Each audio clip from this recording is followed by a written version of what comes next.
Good morning everyone. Mechanical engineering के अंदर subject oil hydraulics और न्यूमेटिक्स में चैप्टर नंबर 6 में हमने लास्ट लेक्चर में डिस्कस किया था जो हमारा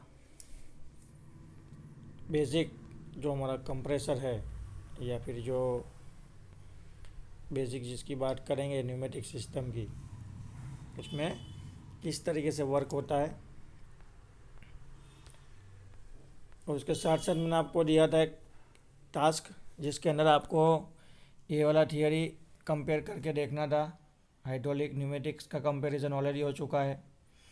आपको सिर्फ हाइड्रोलिक न्यूमेटिक को इलेक्ट्रिक या फिर मैकेनिकल जो भी सिस्टम है उसके साथ कंपेयर करना था।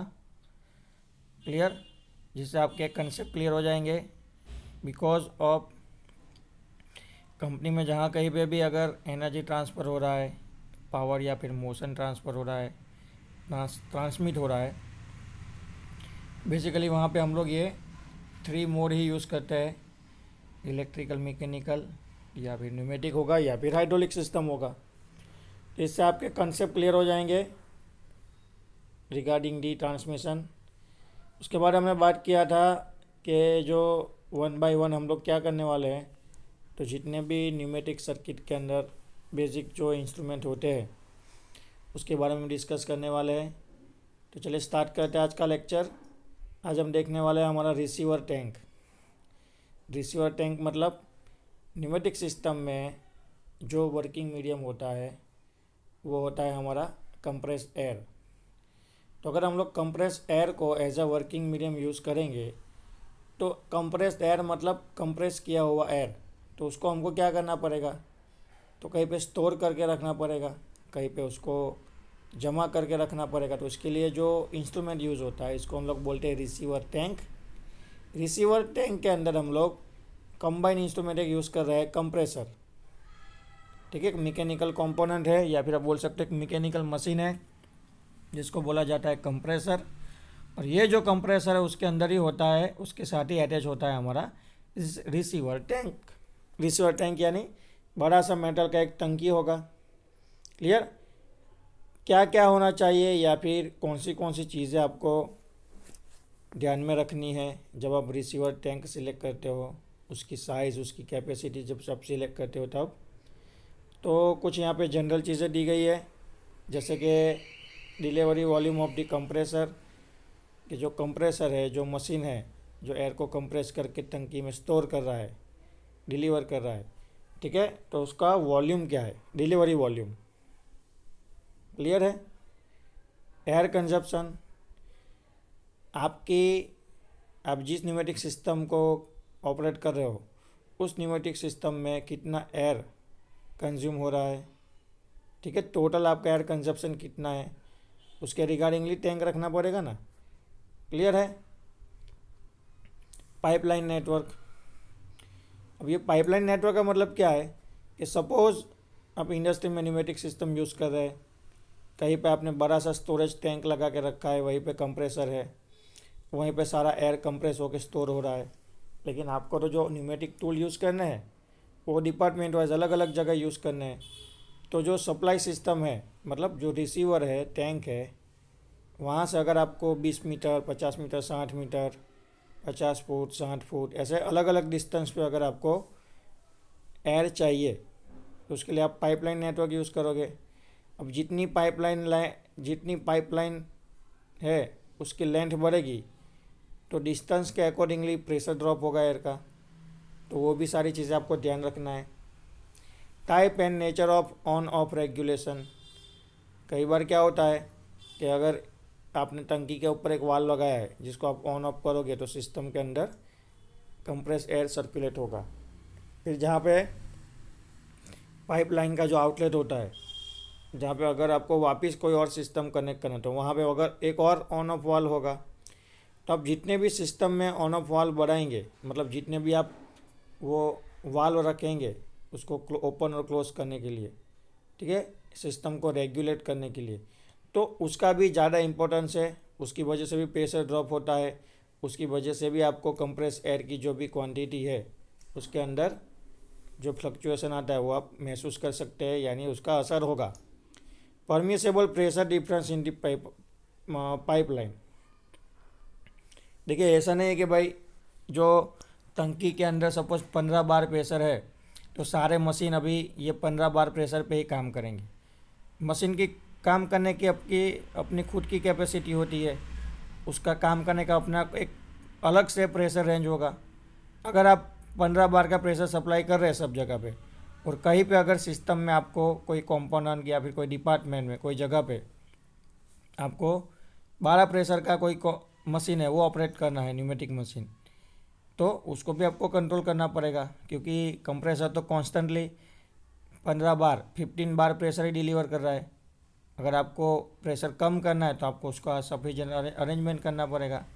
ऐसा भी हो सकता है कि आपको 15 बार से ज़्यादा प्रेशर की रिक्वायरमेंट हो, तो उसके लिए भी आपको क्या करना पड़ेगा, सारी चीज़ों को ध्यान में रखते हुए, मतलब ये जो प्रेशर डिफरेंस हो रहा है, ठीक है, परमिसेबल प्रेशर डिफरेंस, तो उसको भी आपको ध्यान में रखना है। और सारी चीज़ों को ध्यान में रखते हुए क्या करना है, एक अच्छा सा एयर कंप्रेसर या फिर आप बोल सकते हो एयर रिसीवियर, एयर स्टोरेज करने वाला जो टंकी है, टैंक है, वो सिलेक्ट करना है। क्लियर। एक यहाँ पे एक ओवरव्यू दिया गया है कि भाई कैसा होता है हमारा एयर रिसर्वियर। तो आप देख सकते हैं एलिप्टिकल शेप में होगा। अब एलिप्टिकल शेप में क्यों रखा है, तो कि भाई एयर है, कंप्रेस करके रखा है, ठीक है। तो कंस्ट्रक्शन भी टंकी का जिस मेटल में से बनाएंगे इसको इसी शेप में बनाएंगे जो आपको फिगर में शेप दिख रहा है। ओके, ये इसका इनलेट है। ओके, यहाँ से आप लोग आउटलेट, यानी जो मतलब जो एयर कंप्रेस होके आएगा वो यहाँ से टंकी में एंटर होगा। क्लियर। यहाँ पे शट ऑफ वाल्व है, उसको आप ओपन क्लोज करके यहाँ से सिस्टम के अंदर रिक्वायरमेंट के अकॉर्डिंगली कंप्रेस एयर को सप्लाई कर सकते हैं। एयर का टेम्परेचर कितना है वो मेज़र करने के लिए थर्मोमीटर है। टंकी के अंदर कितनी प्रेशर वाली एयर स्टोरेज करके रखी है उसको, या फिर उसका जो प्रेशर है वो हमारा प्रेशर गेज दिखाएगा। मतलब प्रेशर गेज से आपको पता चल जाएगा कि रिसर्वियर के अंदर जो एयर है उसका प्रेशर कितना है।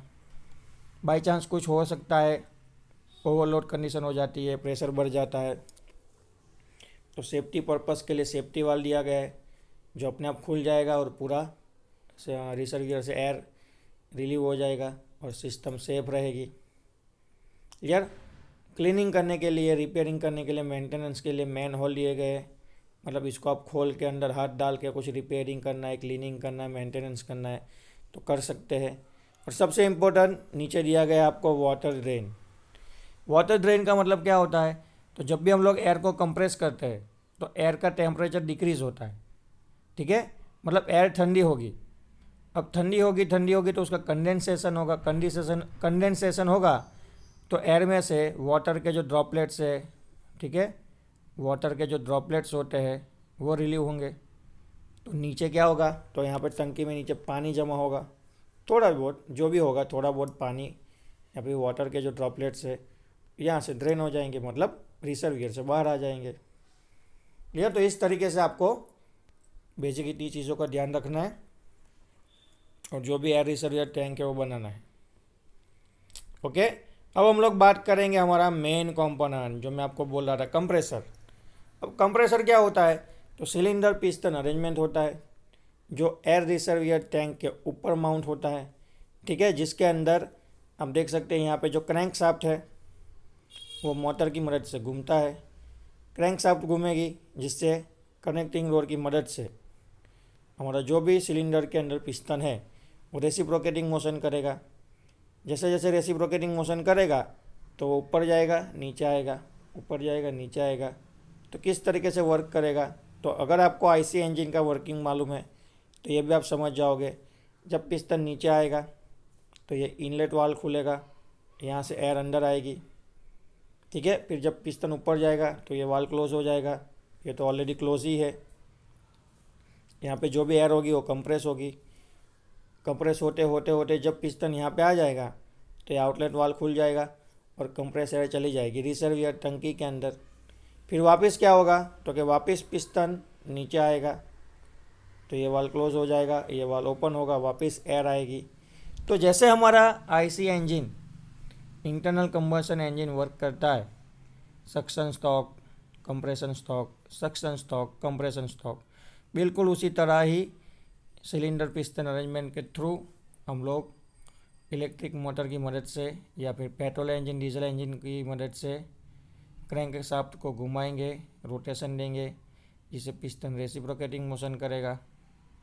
ठीक है, कंप्रेस एयर अंदर आएगी, sorry atmospheric air inlet port से अंदर आएगी, कंप्रेस होगी और एयर आउटलेट से टंकी के अंदर चली जाएगी। ओके, बाकी सारी सिस्टम जो सेंसर ऑपरेटेड होता है, सर्किट ऑपरेटेड होता है, ऑटोमेटिक, ये सब इसके ऊपर ही हम लोग क्या करेंगे, माउंट करेंगे यानी अटैच करेंगे। प्रेशर कितना डेवलप हो सकता है, हम लोग जो नॉर्मल रेंज का अगर कंप्रेसर सिलेक्ट करते हैं तो उसके अंदर प्रेशर रेंज नॉर्मली डेवलप हो सकता है 3 से लेके 40 बार, 3 बार से लेके 40 बार तक प्रेशर रेंज में हम लोग जो कंप्रेसर है उसको यूज़ कर सकते हैं और कंप्रेस एयर को रिजर्वियर टैंक के अंदर स्टोर करके रख सकते हैं। जब कभी ज़रूरत होगी तो उसको हम लोग क्या करेंगे, वहीं से क्या करेंगे, सिस्टम में सर्कुलेट करेंगे। उसके बाद है हमारा डबल एक्टिंग कंप्रेसर। अभी डबल एक्टिंग कंप्रेसर की बात करेंगे तो फिगर नंबर जो हमने देखा 6.5 जी, ये रहा हमारा double acting piston compressor. Okay, double acting में क्या होगा, डबल एक्टिंग में सेम टू सेम वैसे ही काम होगा, लेकिन इसको डबल एक्टिंग क्यों बोला जाएगा। अगर आप लोग सिंगल एक्टिंग समझ रहे हो, पहले जो हमने देखा वो सिंगल एक्टिंग था, तो सिंगल एक्टिंग के अंदर एक ही इनलेट पोर्ट था, एक ही आउटलेट पोर्ट था और दोनों अल्टरनेटिवली ओपन और क्लोज हो रहे थे। यहाँ पे अगर डबल एक्टिंग की बात करेंगे तो आप फिगर में देख सकते हैं, डबल एक्टिंग के अंदर पिस्टन एक होगा, सिलेंडर एक होगा, लेकिन इनलेट पोर्ट कितने होंगे, 2 होंगे, आउटलेट पोर्ट कितने होंगे, 2 होंगे। तो बोलोगे कि सर यहाँ पे तो फिगर में एक ही इनलेट पोर्ट दिखाया गया है, आप समझ रहे, यहाँ पिस्टन के अंदर, पिस्टन सिलेंडर वाली अरेंजमेंट में तो एक ही इनलेट पोर्ट है और एक ही आउटलेट पोर्ट है। लेकिन अगर आप अंदर आओगे तो अंदर आप देख सकते हो कि जो सिलेंडर ब्लॉक है उसके साथ हमने जो पिस्टन अटैच करके रखा है, तो इनलेट पोर्ट जब अंदर की ओर आ रहा है, मतलब इनलेट पोर्ट से जब एयर अंदर आएगी तो उसको वापस रिसर्कुलेट होने में 2 रास्ते प्रोवाइड किए गए। सिर्फ सिलेंडर में इसको रिसर्कुलेट होने के लिए हमने 2 रास्ते प्रोवाइड किए गए। तो इनलेट वाल से जब एयर अंदर आएगी तब वो 2 और इनलेट वाल में डिवाइड होगी। बिल्कुल उसी तरह नीचे देख सकते हैं आप, 2 आउटलेट पोर्ट है, तो इसलिए उसको बोला जाता है डबल एक्टिंग पिस्टन कंप्रेसर। यानी पिस्टन क्या करेगा, दोनों तरफ वर्क करेगा। देखिए मैं आपको समझाता हूँ थोड़ा। सोचिए कि पिस्टन आगे जा रहा है, ठीक है, तो जितनी भी कंप्रेस एयर होगी वो यहाँ से चली जाएगी, पिस्टन वापस जा रहा है, तो इस तरफ जो कंप्रेस एयर होगी, मतलब नॉर्मल एयर होगी, उसको कंप्रेस करेगा और यहाँ से डिलीवर करेगा। जैसे यहाँ से कंप्रेस एयर डिलीवर हो जाएगी, इस तरफ सक्शन होगा, इस साइड सक्शन होगा तो इनलेट से फ्रेश एयर आएगी। क्लियर, चलिए आपको वापस आराम से समझाता हूँ। चलिए ध्यान दीजिए कि अभी आपका पिस्टन ये वाली पोजीशन में है, जो यहाँ पे है ना वो, ओके, इस तरफ एयर है और इस तरफ, दोनों तरफ एयर है। अब ये वाल्व क्लोज हो जाएगा, पिस्टन आगे की ओर मूव कर रहा है। क्लियर, तो यहाँ पे जो एयर होगी वो कंप्रेस होगी, उसका प्रेशर बढ़ेगा और वो आउटलेट पोर्ट के थ्रू डिलीवर हो जाएगी और रिजर्वियर यानी टैंक के अंदर स्टोरेज हो जाएगा उसका। जैसे पिस्टन यहाँ पे पहुँचेगा, ये वाल्व खुलेगा, यहाँ पे और एयर आ जाएगी, सक्शन होगा तो। क्लियर, अब पिस्टन का टाइम क्या आ गया है, तो कभी पिस्टन की बारी आ गई नीचे जाने को, मतलब पिस्टन अभी जाएगा लेफ़्ट साइड, तो यहाँ पे जो एयर थी वो कंप्रेस होगी, ये वाला वाल्व खुलेगा और एयर डिलीवर हो जाएगी। उसी समय पे इनलेट वाल्व खुलेगा और यहाँ से एयर यहाँ पे आ जाएगी। मतलब पिस्टन तो अपना रेगुलर वर्क ही कर रहा है, पिस्टन तो हर बार की तरह रेगुलरली रेसिप्रोकेटिंग मोशन ही कर रहा है, लेकिन उस रेसिप्रोकेटिंग मोशन की वजह से पिस्टन के दोनों तरफ, एक तरफ अगर कंप्रेशन स्ट्रोक लग रहा है तो दूसरी तरफ सक्शन स्ट्रोक लग रहा है, तो पिस्टन एक ही स्ट्रोक के अंदर दोनों तरफ वर्क कर रहा है, डबल एक्टिंग, दोनों तरफ एक्शन प्रोवाइड कर रहा है, सक्शन और डिलीवर दोनों एक्शन प्रोवाइड कर रहा है, इसलिए उसको डबल एक्टिंग पिस्टन कंप्रेसर बोला जाता है। ओके, तो अभी आप लोग सोचिए कि अगर आपको कोई कंप्रेसर बनाना है, आपको कोई सिस्टम बनाना है, न्यूमेटिक सिस्टम, तो आप कौन सा कंप्रेसर डिज़ाइन करोगे, सिंगल एक्टिंग के डबल एक्टिंग? तो आप तुरंत आंसर दोगे कि सर डबल एक्टिंग ही यूज़ करेंगे, क्योंकि सेम है, सिर्फ ऑपरेशन करने का तरीका चेंज हो गया है और दोनों तरफ हमको वर्क मिल रहा है। तो सिंगल एक्टिंग की कंपेयर में डबल एक्टिंग में आपको थोड़ा एफिशिएंसी ज़्यादा मिलेगा, आप थोड़ा जल्दी से एयर को कंप्रेस करके स्टोर कर पाओगे और हमारी आपकी जो भी न्यूमेटिक सिस्टम है उसका जो कंटिन्यूसली वर्क है वो चालू रहेगा। ओके, देखिए आगे और कंप्रेसर है, तो अभी तो हम आज के लेक्चर में यही तक रखेंगे। नेक्स्ट लेक्चर में हम लोग देखेंगे मल्टी स्टेज कंप्रेसर।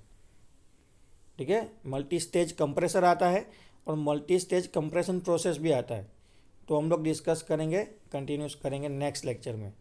तब तक आप लोग ये सिंगल एक्टिंग और डबल एक्टिंग पिस्टन कंप्रेसर की फिगर बना लीजिए और उसका जो वर्किंग है वो नोट डाउन कर लीजिएगा।